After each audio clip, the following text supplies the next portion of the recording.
Bienvenidos a un nuevo capítulo de Los Lunes Cinematográficos, programa producido por la Corporación Cultural UDEC. En el capítulo de hoy conversaremos con Pedro Antonio González, guionista y director chileno radicado en México por casi una década.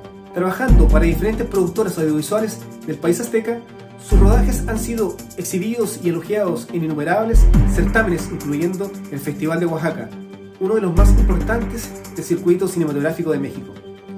Acompáñenos para conocer un poco más sobre este fascinante mundo del séptimo arte. Soy Julio Gaete. Bienvenidos a los Lunes Cinematográficos de Corcudé. Bueno, ya estamos con Pedro González. Muchas gracias por esta oportunidad de encontrarnos a distancia y muy afortunados por tener esta posibilidad con un chileno residente en México. ¿Cómo estás? Qué gusto saludarte. Hola, Julio, ¿cómo estás? No, hombre, muchas gracias a ti por tenerme como en mente para tu programa y darme esta posibilidad de tener esta suerte como de conexión todavía con mi país, ¿no? Yo feliz. Bueno, Pedro, te cuento que Los Lunes Cinematográficos es un proyecto que ya lleva un par de décadas en Concepción, principalmente en el Teatro Universidad de Concepción, donde todas las generaciones han ido a ver una película que está en el marco del cinearte. Y bueno, son los lunes, en varios horarios. Y bueno, ahora en esta época de pandemia, que nos ha tocado estar encerraditos a todos, levantamos este proyecto de hacer un conversatorio sobre cine con algunos realizadores, un poco también para ir mostrando el trabajo que están haciendo, así que súper encantados de tenerte a ti y bueno, ahí buscamos información de un patiperro en México, así que muy bienvenido a los Lunes Cinematográficos, Pedro. Muchas gracias, Julio, y como te digo, o sea, súper contento de que se haya generado esta instancia y a través de gente que quiero y respeto mucho, como Bernardo, ¿no?, que estuvo también en tu programa y así es. Y aquí estoy para conversar bien chido, como dicen acá. Bien. Oye, Pedro, bueno, casi una década ya radicado en México. ¿Por qué principalmente México? Cuéntanos, ¿qué te llevó a hacer las maletas y largarte a chambear, como dicen ustedes allá? Mira, todo fue muy fortuito y fue muy accidentado también. Yo me acuerdo que por ahí, por el 2008, yo estaba trabajando para una productora en Santiago y hacíamos cosas para el canal Nova Sur, que es el canal educativo dependiente del Ministerio de Educación. Y ahí conocí gente que respeto mucho, ¿no? Iván Cibulja, documentalista de Vecinos del Volcán.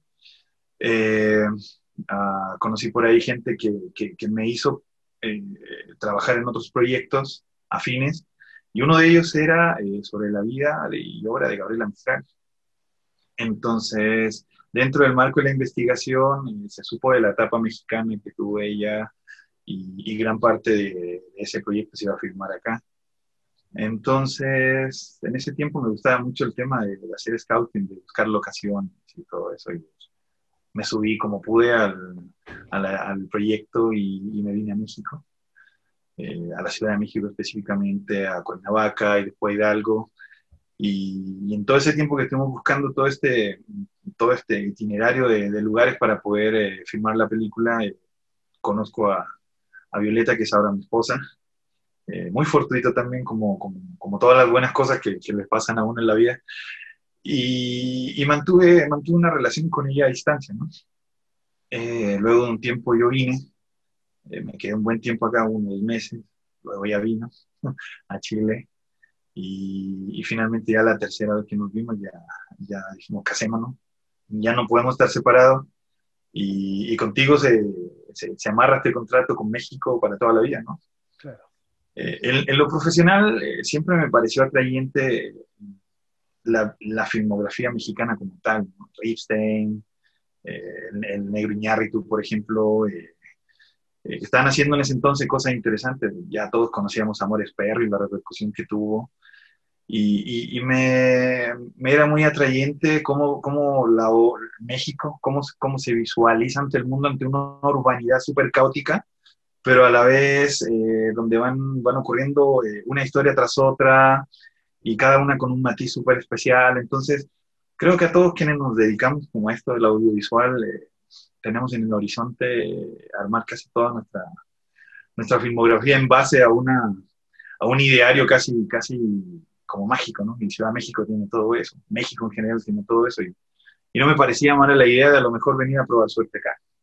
Entonces se da la idea, la oportunidad de que me enamoro de una mexicana, nos casamos, y vivimos en Chile un año súper, que pasó muy rápido y fue muy caótico en su tiempo, y decidimos venirnos a México, principalmente por ella, por la cercanía con la familia, pero también con esa idea de descubrir este país que se levantaba ante mí, ¿cierto? Más allá del Cancún, más allá de ir a de visita a la Ciudad de México, tenía que ver con cómo era el México profundo, ¿no? Cómo era la provincia, cómo era el centro. Guanajuato es exactamente el centro de México. Y cómo tiene una visión súper diferente al mexicano que vive en las ciudades, grandes ciudades, ¿no? Y a ti en Entonces, lo particular, ¿te acomodó, te acostumbraste fácilmente? No sé, sí, quizás sí, un poco lo profesional y lo particular también, o sea, la gastronomía, cómo te recibieron también los mexicanos. el mexicano es muy buen anfitrión. El mexicano es de que miren, tengo un chileno, mostrémosle lo que somos, ¿no? Claro. Y te digo, fue muy fácil en lo humano, en lo social. Me costó un poquito más el tema gastronómico, pero todo es cosa de irse Sufriste al acostumbrando. principio, me imagino, como todo. Claro, claro, sí, te digo, como te contaba hace un rato el tema, el omeprazol en el bolsillo siempre, ¿no? Pero finalmente sí existe la posibilidad de acostumbrarse rápido a la idiosincrasia mexicana.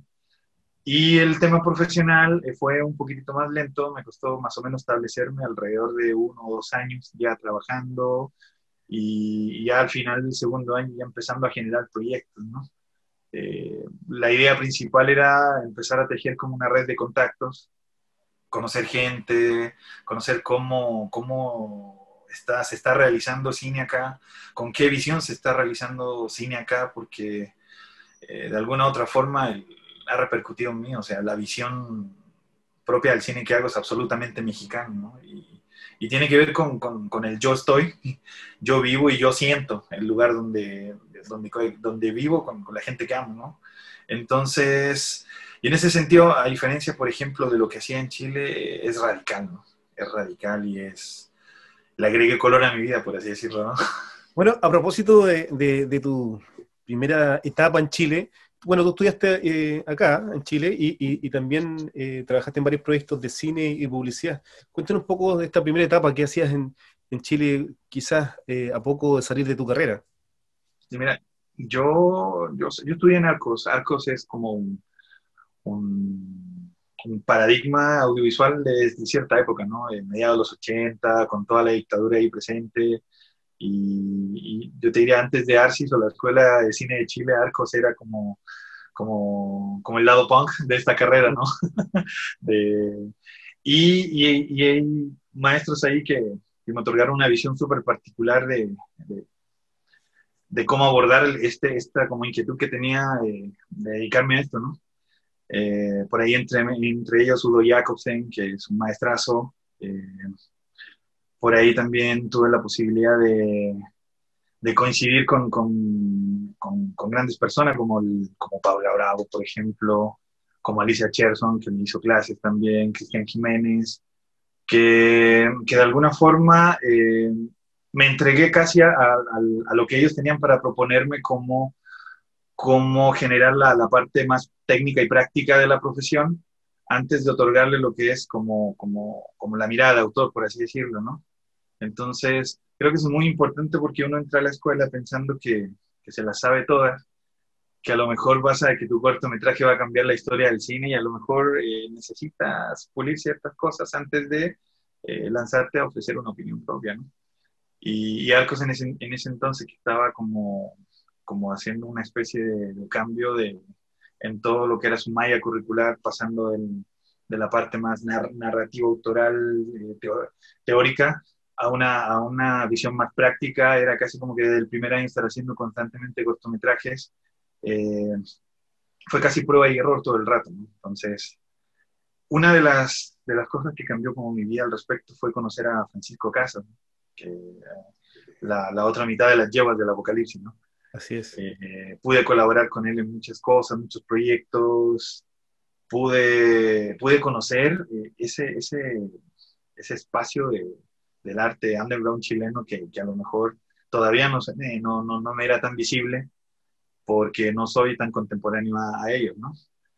Y pues tuve la suerte también de conocer a Pedro, de convivir con él, de platicar y de conocer todo lo hermoso que era en cuanto a su obra y a lo generoso que era con gente como yo que estaba recién empezando y que de alguna manera una que otra palabra ayudó para encaminarme, ¿no? Porque la juventud tiende a generar desbordes en uno y de alguna forma tú piensas que estos artistas tan específicos y tan marginales también se desbordan como uno, ¿no? O sea, me ¿Y cómo? encaminaron, me condujeron y me enseñaron otras maneras de mostrar como un imaginario audiovisual, ¿no?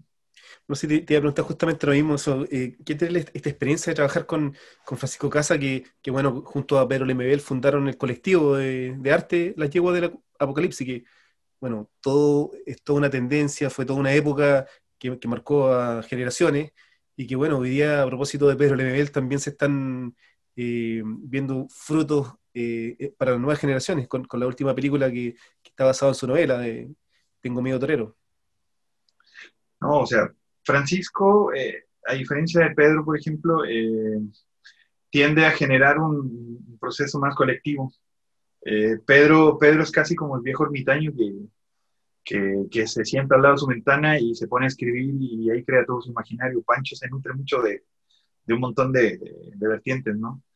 Eh, tenía a la gente que creaba como el audiovisual alrededor de él, tenía a una persona que le decía justamente eh, cómo poder abordar ciertos temas, tenía mucha gente alrededor de siempre, entonces generaba casi como un director de orquesta lo mejor de cada uno y a partir de eso creaba su obra, ¿no? Ahora está más abocado a la escritura, pero yo entré casi a su vida en una etapa donde estaba haciendo sus últimas 2, 3 performances que hizo en Chile, antes ya de radicarse absolutamente en Lima, ¿no?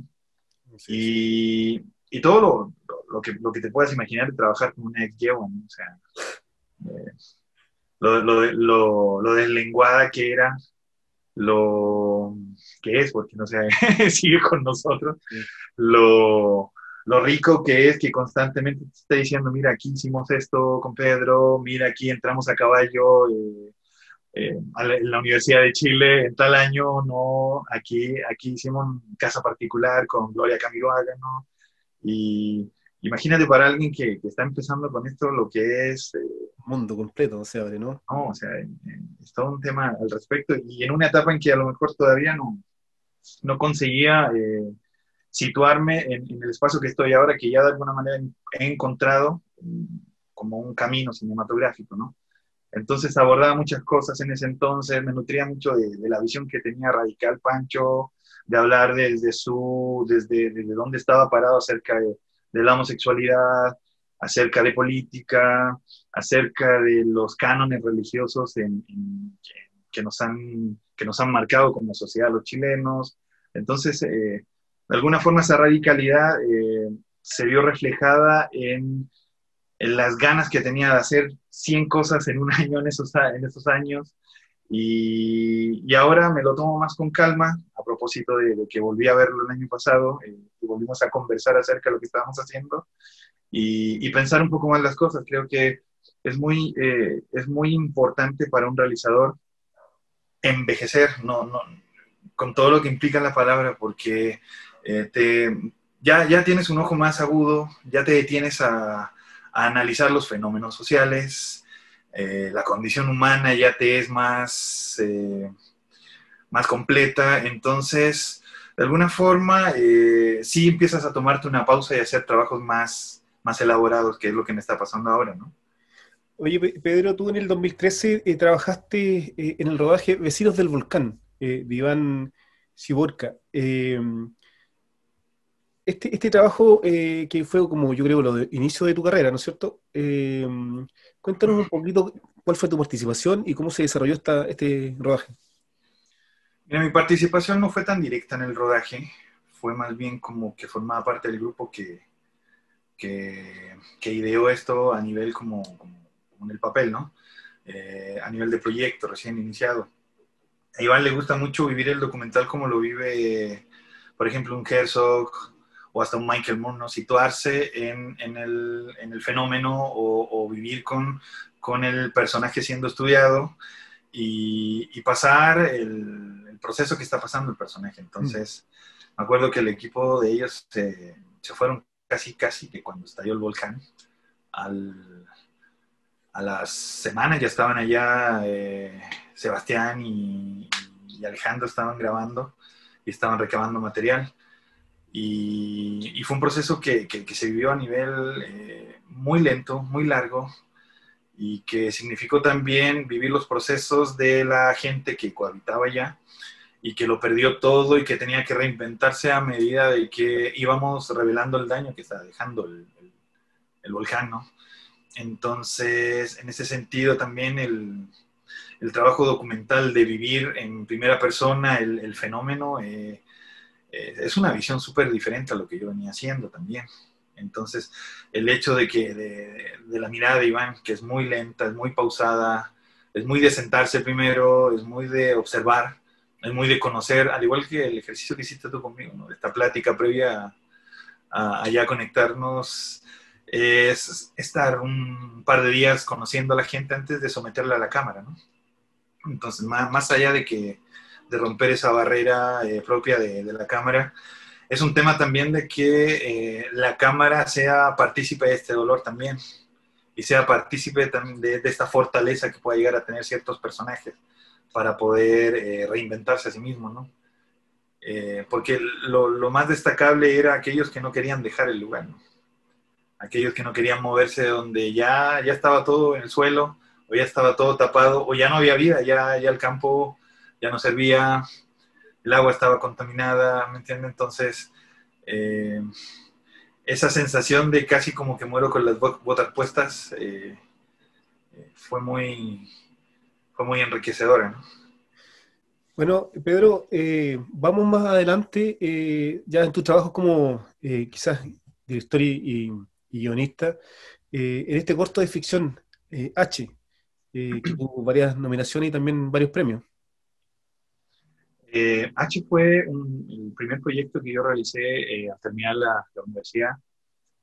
Eh, hace mucho tiempo conocí a una persona que es fundacional donde yo vivo. Yo soy de la parte de Barnechea, que es pueblo, que es perdón, que casi que fundó que salió de lo que era el fundo de donde nació lo Barnechea y generó los primeros poblados independientes, que le decían el Chalaco, nunca supe cómo se llamaba. Y el tipo, la ciudad iba creciendo alrededor de él, y él seguía siendo el mismo arriero, ¿no? Con sus animales, con su choza, y ese fenómeno que se da entre lo antiguo y lo nuevo, que se lo estaba devorando de alguna forma, me gustaba mucho, me producía cosas súper raras, ¿no? Entonces decidí hacerlo personaje, decidí acercarme a él, decidí conocerlo. Entonces conocí a alguien muy atrayente, supe que estuvo preso en la dictadura, supe que lo torturaron mucho, nada más por ser testigo ocular de cómo estas grandes industrias alimenticias de esos años iban y botaban todos los alimentos en la cordillera, y cómo un día salió de la cárcel y volvió a su lugar, volvió a su rutina casi como la misma de 1973, y el mundo iba cambiando alrededor, pero él no, y su pedazo y su metro cuadrado no se negaba a ello, ¿no? Casi como el tema de esta película de Tarkovsky, ¿no? Nostalgia. Y creé todo un imaginario alrededor de él desde que este personaje salía de la cárcel, se enfrentaba a la ciudad, recuperaba su vieja choza, que por estas cosas mágicas del cine solo quedaba su choza de pie, y cómo poco a poco esta ciudad se le acercaba hasta el momento de decirle, oye, vamos a tener que pasar por encima tuyo. Cómo cargaba su bolsito, ¿no? Cómo observaba esta ciudad que se le venía encima, ¿no? Y de alguna manera cómo se expresaba, cómo se paraba ante el mundo en el instante en que decidió ya, ¿sabes qué? Pues llévate mi choza, pero a mí no me vas a llevar, ¿no? Me gustaría que me contaras el trabajo que tú denominaste Apuch, que fue por ahí en 2013, y este ya está hecho en México, ¿no es cierto? Sí, fue mi primer trabajo acá, como tal, ¿no? Ya era miembro del cine colectivo aquí en Guanajuato y tenía que tener una puerta de entrada, ¿no? En ese tiempo estaba muy clavado en lo que era la cosmovisión maya y cómo el mexicano enfrentaba a diario al tema de la muerte y la violencia, y si la percibía como un chileno que viene del sur del mundo y que la muerte está ligada a lo tácito, ¿no? Entonces Apuch finalmente es como una especie de Caronte maya, ¿no? Es el que cruza a los muertos al Mictlán, y traté de ligarlo a la contingencia, ¿no? Al tema del sicariato, el narcotráfico, y cómo de alguna manera, a medida que pasan los años y a medida que nos acercamos a esta nueva era como digital o tecnificada, visionamos la muerte casi como visionamos un spot comercial, ¿no? O nos encontramos con la muerte casi como ir a la esquina y comprarte un kilo de manzana, ¿no? O sea, así de normalizada está la muerte acá. Y cómo podía ser un choque cultural, si lo pudiésemos llamar, con la visión que tenía las culturas precolombinas de la muerte, ¿no? No quiero ahí ahondar en más detalle porque por ahí quiero dejar abierto el tema de que si fue una víctima o si realmente fue el victimario, ¿no? El actor es el mismo que hizo el rol en East, ¿no? Sí, es uno de mis medio parecido a Machete, ¿no? ¿Cierto? Sí, él es tarahumara, es un actor que tiene origen tarahumara y que es muy dulce a pesar de tener esos rasgos tan duros, ¿no? Y es una persona muy culta que tiene escuelas de teatro con niños acá en León, Guanajuato, y me encanta mucho trabajar con él porque se entrega a los personajes en cuerpo y alma, ¿no? Y este personaje, a propósito de Apuch, va procesualmente demostrando una especie de miedo, por así decirlo, sincrético religioso hacia la muerte, ¿no? Y decide que estas dos personas que yacen junto a él muertas formen parte de un ritual para que finalmente la muerte no se lo lleve a él, y que es muy propio de los sicarios de acá mexicanos, encomendarse a la Santa Muerte, encomendarse a deidades a veces que ni siquiera, que no formaban parte de un imaginario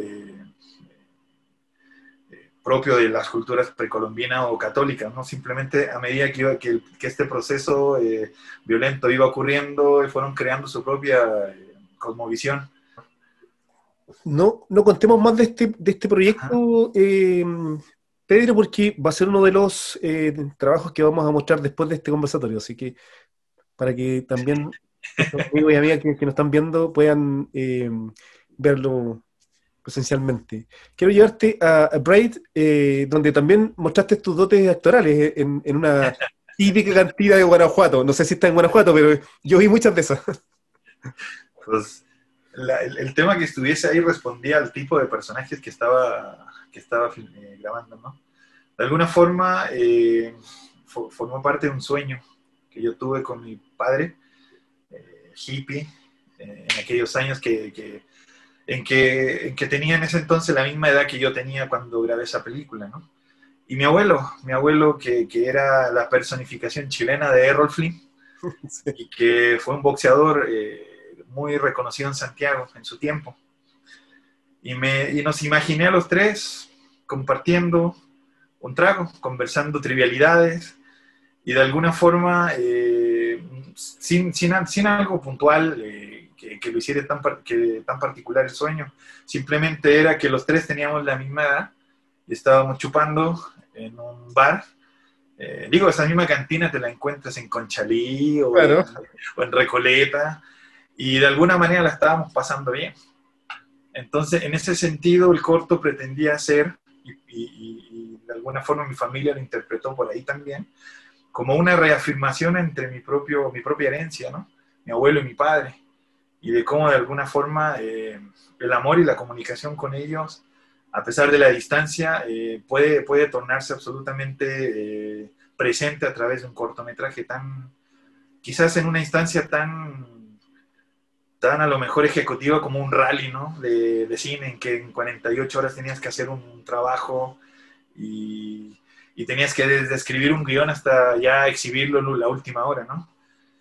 Y creo, mira, de todos mis trabajos hasta el momento creo que ha sido el más sencillo, pero a la vez el que me ha generado más emociones por Claro, porque cosas al obvias, ¿no? final trata de una experiencia personal, te conecta con tu pasado, con tu presente también. Así es, y a la vez me ha tocado platicar con gente que sí le llegó también, porque es gente que todavía no tiene cosas resueltas con lazos paternales o con sus propios abuelos, ¿no?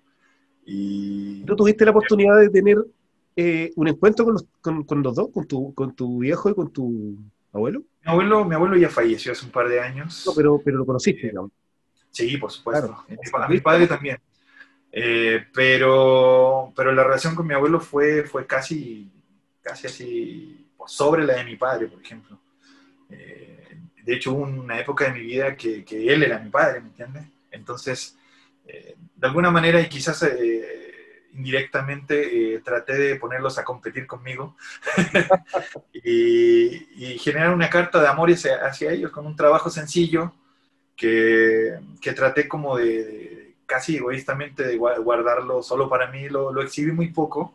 La mayoría de ellos fueron muestras universitarias alrededor de México y casi que no lo metí a festivales. Fue como casi como que cuando uno, no sé, hace un collage con su familia y lo cuelga en su oficina o en su habitación, ¿no? Es tu Y, portarretrato audiovisual. y creo que a lo mejor puede que vuelva a tocarlos a ambos en otras producciones. Pero ese trabajo el accidente que fue ese trabajo a lo mejor generó cosas súper, que no puedo describirlas muy bien, pero que lo vuelvo a ver y conserva todavía esa frescura casi como que si lo hubiese visto por primera vez, ¿no? Oye, Pedro, tú hoy día trabajas para distintas productoras en México.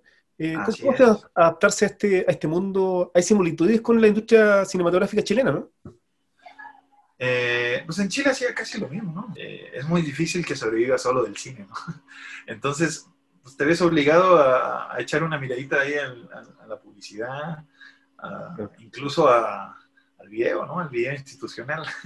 Entonces, muchas de las cosas que yo he hecho van en ese camino. Como acá el centro de México, en Guanajuato, es, por así decirlo, la piedra angular de la manufactura, sobre todo automovilística, ¿no? Ah, Grandes marcas instalan sus armadoras y sus fábricas de acá y para uno que se dedica a esto es una mina de oro a la hora de generar proyectos publicitarios, ¿no? O de video y constantemente estoy generando proyectos con ellos. Son los mismos a los que recurro cuando quiero hacer una película. claro, patrocinen. Pero sí son lenguajes absolutamente diferentes, a pesar de que van por el mismo camino. Y de alguna manera también es igual de atrayente. Dominar, por ejemplo, conceptos, dominar tipos de personalidad que te permiten vender un producto. Creo que más allá de que sea el enemigo del arte, creo que es un mundo totalmente con sus propias reglas, su propia clave, y que independiente del coste económico que te entra en beneficio, también es un mundo de muchas posibilidades que puedes hacer muchas cosas. Ya sabes, Michel Gondry, por ejemplo, hacía spots y partió haciendo eso, ¿no? Sin duda, tienen fines distintos. Uno, principalmente vender. Claro, En el caso absolutamente. de la publicidad, y en otros estás compartiendo una idea. sí, pero son, a pesar de que se repulsan por así decirlo, también son concluyentes y son atrayentes también. O sea, eh, creo que la publicidad también es un buen lugar donde experimentar la visualidad. ¿Y estos trabajos van dónde? ¿A qué plataformas van? La ¿Televisión? mayoría, ¿Redes? televisión, la mayoría. Sí. La mayoría. Lo que pasa es que, como aquí es un país estatal, o sea que cada estado tiene su propia, casi como que su propia prensa, sus Sí. propias televisoras. Entonces yo trabajo también a nivel local, pero también a nivel nacional. Y para marcas, por ejemplo, BMW a nivel nacional, pero también genero material para BMW en Guanajuato. Claro. Y hacemos un spot que vaya ligado a Guanajuato, con las calles de Guanajuato y con coches Arquitectura, claro. fuera de la lóndiga, ¿me entiendes? O sea, con los tópicos propios de acá, ¿no? Sí. Pero me ha permitido también generar como una especie de red de apoyo a la hora de enfrentarme a un proyecto cinematográfico, que creo que también hay que ser lo suficientemente responsable para salvaguardar ese rinconcito también. O sea, yo no prejuzgo al realizador que hace spots, ni prejuzgo al realizador que de repente partió haciendo teleseries. Creo que si tiene, por ejemplo, Rodrigo Sepúlveda, Rodrigo, que es el director de Tengo Miedo Torero, ¿no? O sea, él parte Ajá. haciendo televisión. Y su principal actor, lo mismo. Partió Claro. haciendo una serie muy famosa y hoy día es uno de los más grandes actores de cine chileno. Sí, digo, y como que México se forjó también a través de competirle a los gringos con un Star System propio, con una industria propia. Entonces, estás muy dado a la alfombra roja, a conocer gente que también te hace la novela en Miami y vienes para acá y te da una actuación magistral en una película. Claro. Entonces, creo que si de algo me ha servido trabajar acá es liberarme de ese prejuicio casi dogmático que tiene el realizador propiamente y me arriesgo a cómo suene de festival, ¿no? Por ejemplo, hay mucha gente que he traído como a generar instancias así de cooperación. El cantante Camilo Antileo, por ejemplo, Mm. y me ha hecho saber el tema de que el mexicano tiende a visualizar su cinematografía más de alfombra roja, más de espectacularidad, le da el sitial que se merece a lo mejor a su película. Y quizás en Chile a lo mejor sí es bueno sacudirnos un poquito el polvo de que esto es serio, dogmático y que casi que tenemos que correr al café a comentar la película luego de verla en el festival. O sea, no necesariamente. O sea, puedes disfrutarla, puedes generar instancias, puedes generar nuevas tribunas y nuevas ventanas para que esto llegue a la mayor cantidad de gente posible. Y creo que por ahí creo que es la gran meta que tengo. O sea, todos queremos ser masivos y que nuestras películas lleguen a los cines, ¿no? Sí. Bueno, Pedro, uno de tus últimos trabajos es el cortometraje East, que fue seleccionado en el Guanajuato International Film Festival y también en Oaxaca, que es uno de los principales soportes audiovisuales.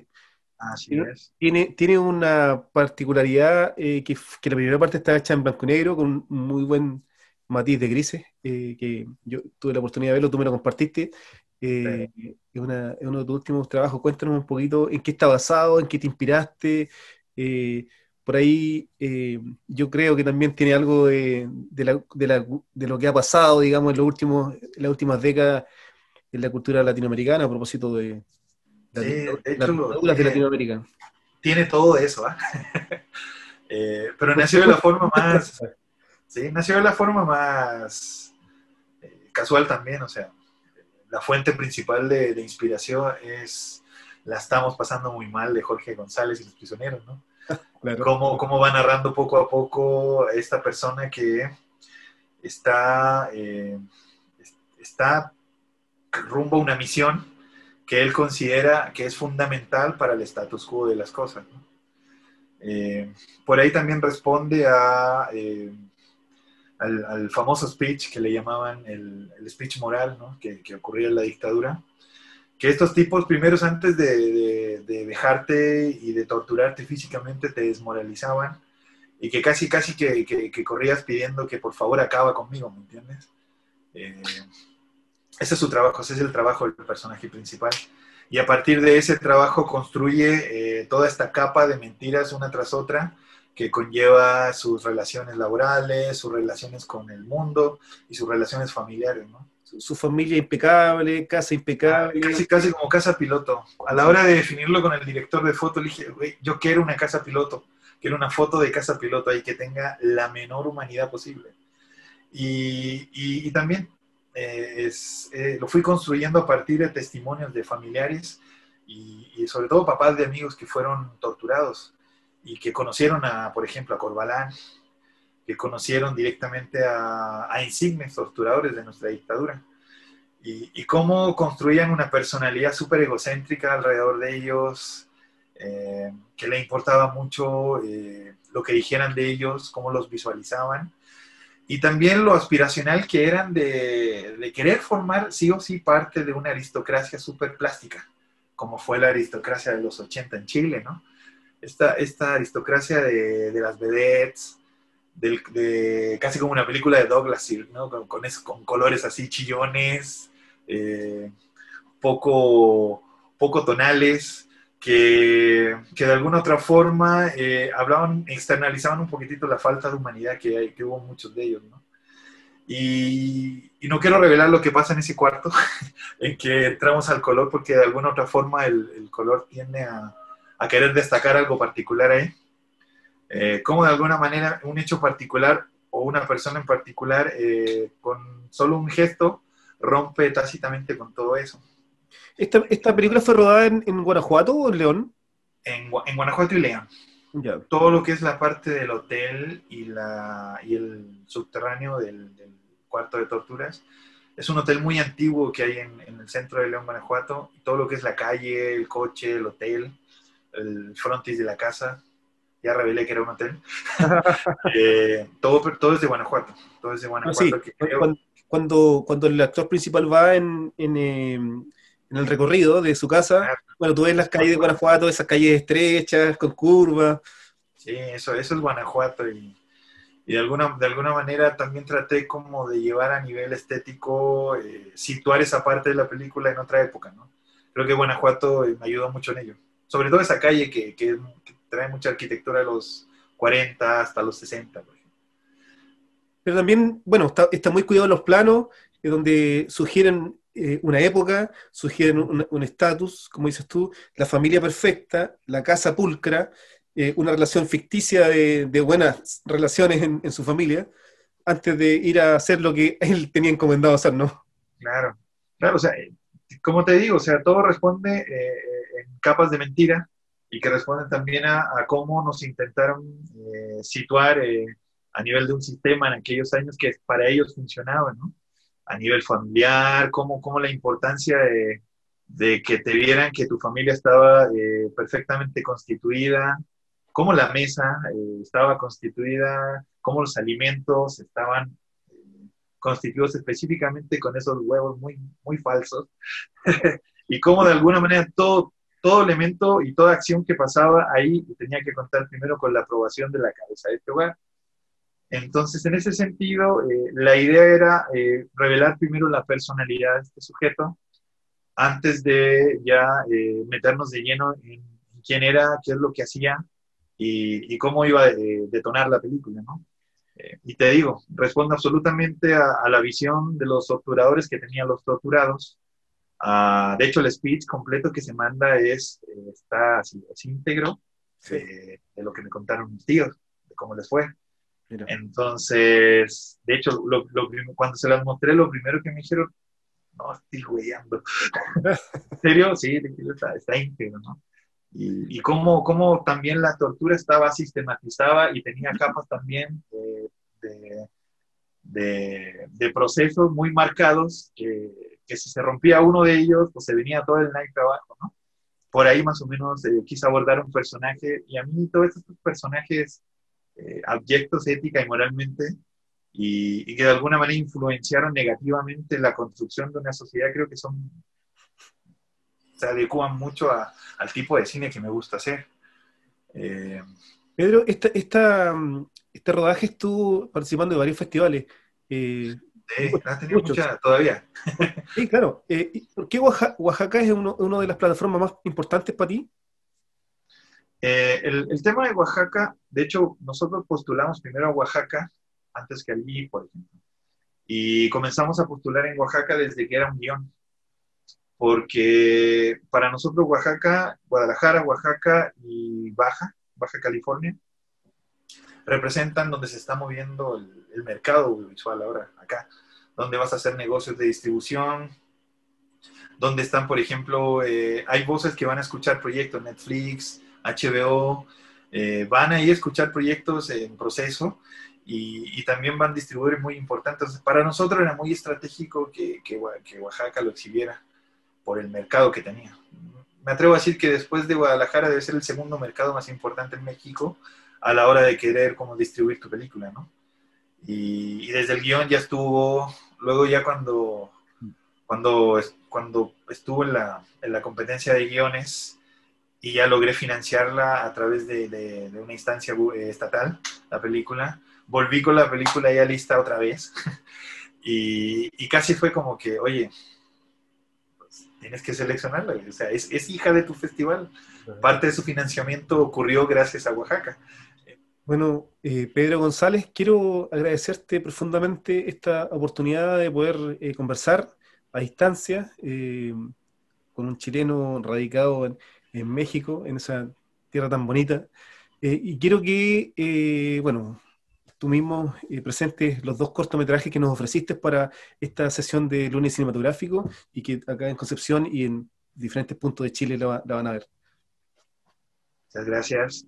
Pues, gente, los invito a ver mi cortometraje Apus, La Ofrenda, y mi cortometraje Brit, ambos realizados en Guanajuato, en el centro de México, y que espero los disfruten y a lo mejor en un futuro, quien dice, ¿no? Podamos platicar con gente que lo vio allá en Concepción y podamos tener una conversación enriquecedora al respecto y a lo mejor, quién sabe, pues en una de esas capaz que me pega hasta una escapadita allá y pueda a lo mejor exhibir trabajos de mayor envergadura en el futuro, ¿no?